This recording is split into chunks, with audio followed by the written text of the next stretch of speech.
everyone, this is Tim from Your 6 Tech. Today in this video I'm going to show you how to screen mirror your Android phone over to your Google TV streamer, and this is actually somewhat easy to do.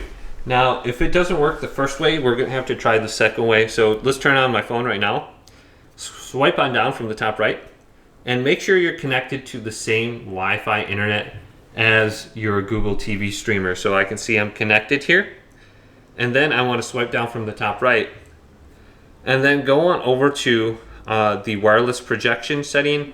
Could be smart screen or something like that, or it could be like screen mirroring, but it should be a TV icon with a phone.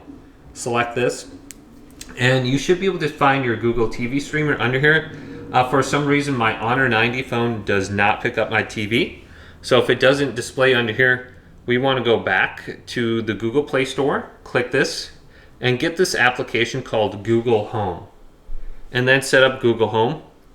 Once you log into your account, go down to Devices, and you might have to set up a new device. It says Add Device right here on the top, and then just go through this process and set up your Google TV streamer.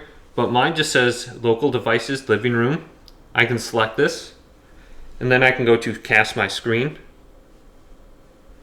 And then let's go to the entire screen, allow. Now you can see my Android phone is on my screen, just like this. So very easy to do. Hopefully this video did indeed help you out. If it did, leave it a big thumbs up and subscribe to my channel down below for more tech videos coming up next on Your 6 Tech.